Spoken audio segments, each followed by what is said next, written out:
एक सवाल ले लीजिए, नहीं छूट जाएगा फिर। चलिए सवाल ले। आपने कहा कि आजम खां को मेले का प्रभारी बनाया, दानिश अंसारी भी तो आज नहा रहे हैं ना जी। नहाना तो क्या, बिल्कुल सही, बिल्कुल बिल्कुल भाई नहीं जब उसमें नहीं कोई किसी की आहत हुई भावनाएं, तो अगर वो अर्बन डेवलपमेंट मिनिस्टर थे उस समय तत्कालीन सरकार के, तो तब भी नहीं होना चाहिए जिसको आप हाईलाइट कर रहे हैं या केशव प्रसाद मौर्य हाईलाइट करते हैं। अब आप पूरी बात कीजिएगा। बिल्कुल पुष्कर जी, मैं अपने दोस्त के साथ मस्जिद में छोटेपन में नमाज पढ़ने गया था, आज से 7-8 साल पुरानी बात है जी। ठीक जी, उसमें कोई हर्ज नहीं है, पर क्या मुझे मस्जिद का मौलवी बनाया जा सकता है? क्या मुझे मंदिर का प्रबंधन दिया जा सकता है? अभी सारे लोग वक्फ में जब नॉन मुस्लिम को डालने की बात की गई थी तो सारे लोग नगाड़ा पीट रहे थे कि वक्फ में नॉन मुस्लिम कैसे हो सकता है। तो कुंभ के प्रशासन में जो उसका अध्यक्ष हो वो गैर मुस्लिम कैसे हो सकता है? यहीं से अधर्म की राजनीति शुरू होती है। मतलब यहां से हिंदू मुस्लिम की राजनीति नहीं शुरू होगी, यहां से हिंदू मुस्लिम की राजनीति नहीं शुरू होगी। से कह रहे, अरे हम तो गर्व से कह रहे हैं हम धर्म की राजनीति कर रहे हैं। कुंभ राजनीति कोई मैं कौशल जी पूरा करने दीजिए। देखिए फिर तो इतने लोगों ने बोला है, 4 लोगों ने। चलिए आप बोलिए। अब देखिए, मैं तो फैक्ट पे जाता हूं, अभी तक तो जो था आप ये देखिए कि सीएजी की रिपोर्ट ये कहती है कि जब मुलायम सिंह जी के जमाने में कुंभ हुआ था, नवंबर में तैयारी शुरू की थी कुंभ में। एक ऐसा कुंभ जो इतने सालों बाद आता है, नवंबर में तैयारी शुरू हुई थी और जनवरी में कुंभ होना था। आज एक ऐसी सरकार है जो अगले आने वाले 31 के कुंभ की तैयारी अभी से शुरू कर रही है। आज का स्टेटमेंट है, और ये मेरी रिपोर्ट नहीं, कैग की रिपोर्ट है। कैग की रिपोर्ट ये कहती केवल 40% काम पूरे हुए थे पिछले कुंभ में, 60% काम पूरे नहीं हुए थे। और यही वजह है कि वो तो कह रहे हैं हार्वर्ड ने बुला लिया, वो तो कह रहे हैं हार्वर्ड ने बुलाया था। हाँ, हार्वर्ड क्राउड मैनेजमेंट में ये जानने के लिए बुलाया था कि जो 42 लोग प्रयागराज के जंक्शन पे दब के जो भक्त मर गए थे, उनके लिए क्या कैसे उन्होंने व्यवस्था की थी, क्या बचाव के लिए काम किया था, ये उसके लिए बुलाया होगा। ये सब मैं नहीं कह रहा हूं, ये सब तो वो कह रहे हैं जो आप ये समझिए कि केवल पूरे कुंभ में इतने करोड़ों लोग आते हैं, 4 गोताखोर केवल लगाए गए थे सरकार की तरफ से, जो अगर कोई आपदा हो, कोई डूबे तो उसे बचाने के लिए। अरे पुष्कर जी, ये तो बेधर्म की राजनीति है। मैं तो यही कह रहा हूं ना, हम तो धर्म की राजनीति कर रहे हैं ना। कम से कम पूरा तमगा लगा रखा है, और कम से कम हम ये तो नहीं कह रहे ना भैया, जब सैफई में कैबिनेट हो सकती है तो कुंभ के दरबार में क्यों नहीं हो सकती है? कुंभ का महान आयोजन है, पूरा विश्व आ रहा है, 40 करोड़ लोग आ रहे हैं। एक ऐसा धर्म जो पूरे देश की जीडीपी में 3% देता हो, इस कुंभ के बाद 1% जीडीपी बढ़ने वाला हो, एक ऐसा आयोजन जो पूरे देश को 4 लाख करोड़ का लगभग की अर्थव्यवस्था देने वाला हो, ऐसे कुंभ में जाने में क्या नुकसान है? आस्था भी है, अर्थ भी है, व्यवस्था भी है, और अपना सम्मान भी है, समर्पण भी है, जनता में, सनातन में। ठीक है कौशल कांत जी। धर्मेंद्र जी, अब आपको इतने सवाल उठा दिए, मैं उनको रिपीट करूंगा, टाइम कम रहेगा। सीधे कहा धर्म की राजनीति करते हैं, धर्म के लिए करते हैं, वो टोपी पहन के नहीं बैठते हैं, और ना उस कुंभ मेले का अधिकारी आजम खां को बनाते हैं कि जिससे लोग चिढ़े। अगर आप वक्फ में नहीं एक गैर मुस्लिम को एंटर कर सकते तो कुंभ में क्यों? पुष्कर जी, मैं सारी बातों का जवाब दूंगा एक एक करके जी। हमें बात आज से नहीं, जमाने से कहते चले आ रहे हैं कि भारतीय जनता पार्टी संविधान को नहीं मानती। अगर वो संविधान को मानती तो आज आपके टीवी चैनल पे भारतीय जनता पार्टी प्रवक्ता ये नहीं कहते कि हम तो खुलेआम धर्म की राजनीति करेंगे, जिसको अच्छा लगे लगे, जिसको ना लगे ना लगे। ये नागरिक की राजनीति नहीं करते, संविधान की राजनीति नहीं करते। नागरिक का सम्मान इनके लिए सम्मान नहीं है, नागरिक का सेवा इनके लिए सेवा नहीं है, नागरिकों के लिए समर्पण इनके लिए समर्पण नहीं है। इन्होंने देश को एक खांचे में बांटने की कोशिश करी। दूसरी बात, इन्होंने सवाल उठाया कि राम भक्तों पर गोली चलाई गई। इन्हीं की सरकार ने नेताजी को देश का सर्वोच्च दूसरा नागरिक सम्मान दिया। क्या इनका यह कहना है कि जो गोली चलवाते हैं उन्हें सर्वोच्च नागरिक सम्मान दिया जाता है? ये भारतीय जनता पार्टी का दोगलापन है और ये जनता के सामने बेनकाब होने की आवश्यकता है, जिसे हम बेनकाब करेंगे।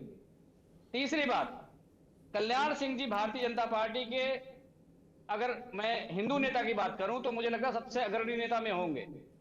लेकिन भारतीय जनता पार्टी ने अपनी राजनीति के लिए, अपना नैरेटिव चलाने के लिए, देश को बांटने की राजनीति करने के लिए, खाई पैदा करने के लिए उन जैसे नेताओं को भी किनारे लगाने का काम कर दिया था।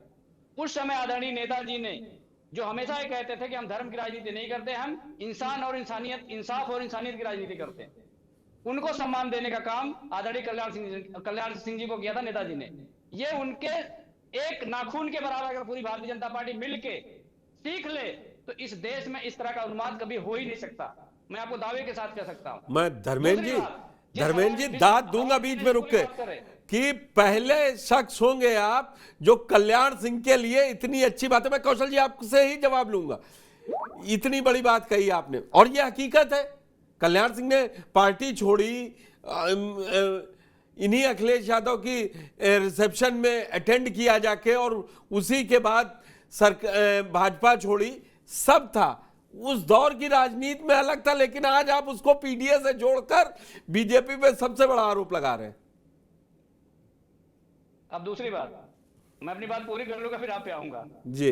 इन्होंने कहा गोताखोर 4 लगाए गए थे, एक बार भी नहीं गए होंगे गिनने, वहां गोताखोर गिनने चले गए। आज मैं पूछ रहा हूं, आपने 5000 फायर ब्रिगेड लगाया है, आग कैसे लग गई?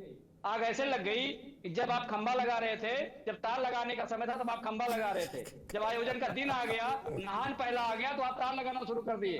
तो किसी भी काम को करने की जो मिनिमम समय सीमा होती है उतना समय चाहिए, दूसरे को समय पे ज्ञान देने की जरूरत नहीं है। और यही योगी आदित्यनाथ और मोदी जी हैं। विदेश की एक छोटी सी मैगजीन में पैसा देकर अगर इनकी फोटो छप जाए तो पूरे देश के कोने कोने में उसको लगवा दिया जाता है। अगर हमारे राष्ट्रीय अध्यक्ष और उस समय के मुख्यमंत्री की हार्वर्ड बिजनेस स्कूल में लेक्चर देने के लिए बुलाया जाए तो बोलते हो तो यूं ही बुला लिया जाता है। तो मुझे लगता है कि उसके वाइस चांसलर भी इन लोगों के दोस्ती होंगे, ऐसा लग रहा है, जेब में लेके चलते हैं। दूसरी बात, आस्था का व्यापारीकरण करने का काम भारतीय जनता पार्टी कर रही है। जैसा कि उन्होंने बताया, इनकी इन्वेस्टमेंट जो मीट थी वो खत्म हो गई, मतलब वो असफल हो गई है। अब वहां इनको कुछ दिखाई नहीं दे रहा है। जहां पे धर्म का काम होगा, धर्म का आयोजन होगा, वहां पे वो रेवेन्यू जनरेट करेंगे। आप जानिए कि मेरा क्षेत्र के अंदर, मैं बता दूं आपको, मैं भी गया था, 16 तारीख को स्नान करके आया हूं। 7 लाख रुपए की एक दुकान मिल रही है वहां पे। कॉटेज के लिए 1 लाख से लेकर के 1,30,000, 1,85,000, 1,45,000 रुपए कॉटेज की फीस है। आम नागरिक के लिए आप क्या दे रहे हैं मुझे बता दीजिए। 141 करोड़ रुपए आप एक दिन का खर्च कर रहे हैं। इतने में तो हर एक श्रद्धालु को आप कंबल बांट सकते हैं। पूरे मेरा क्षेत्र में मैंने लाइव डिबेट के अंदर कहा था, एक चैनल पे मैंने कहा था, अगर कहीं अलाव चल रहा हो 12-13 तारीख जो ठंड, 14 तारीख को जो स्नान हो रहा था, मैंने कहा पूरा मेरा क्षेत्र के अंदर कहीं अगर आपको एक अलाव जलता हुआ दिख जाए, आप ड्रोन कैमरे से दिखवा दीजिए।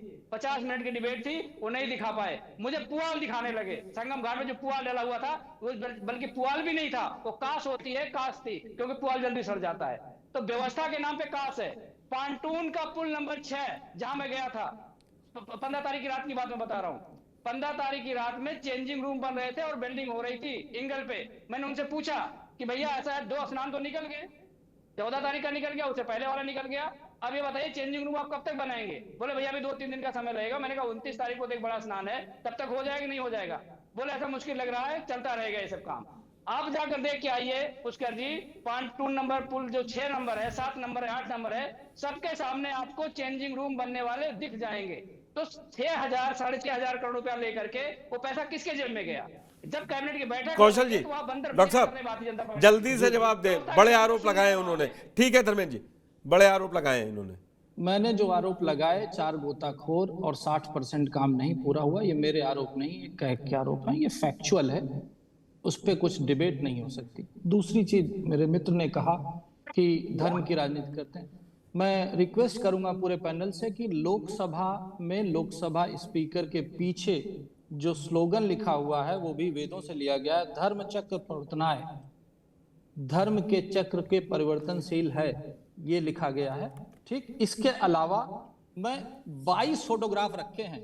कौन से? नटराज, ये देखिए नटराज जी, जी। इसी तरीके से राम का दरबार, हनुमान जी की मूर्ति, तस्वीर इस जल्दी तरीके जल्दी से कर करीब दीजिए, 22 दिखाएंगे, फिर टाइम नहीं है अभी 22 मुझे। दिखाएंगे तो बहुत टाइम लग जाएगा। हाँ। मैं तो वो बता रहा हूँ पुष्कर जी 10 सेकंड चाहिए, क्यों एक डाल चीज रह गई थी जो कैग की बात कर रहे थे। 10 सेकंड, मात्र वो- 10 सेकंड। ले कैग के पे ले लीजिए, पहले दे दीजिए, फिर हम कैग उसके पे बाद मैं, हाँ। बोलेंगे।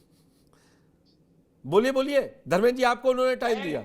2000 सुनिए, 2019 के आयोजन में कैग की रिपोर्ट में बता रहा हूं, भारतीय जनता पार्टी की योगी सरकार ने जो कैग की रिपोर्ट कहती है 24 ट्रैक्टर खरीदे और 24 ट्रैक्टर का रजिस्ट्रेशन मोटरसाइकिल पे हुआ, मोपेड पे हुआ, ई रिक्शे पे हुआ। ये कैग की रिपोर्ट की फाइंडिंग है। 10,000 की LED light Bharatiya Janata party ने 20,000 रुपए लगाया है, कैग की रिपोर्ट कहती है। और जो आपके टेम्परेरी जो तंबू थे, जो अस्थायी टेंट थे, अस्थायी टेंट में 100 करोड़ का घोटाला कैग की रिपोर्ट ने बताया, जिसका कोई बिल नहीं मिला आज तक। अस्थायी शौचालय जो बनाए गए धर्मेंद्र जी, योगी सरकार में, धर्मेंद्र जी, उसमें जो 10 ये करोड़ हुआ।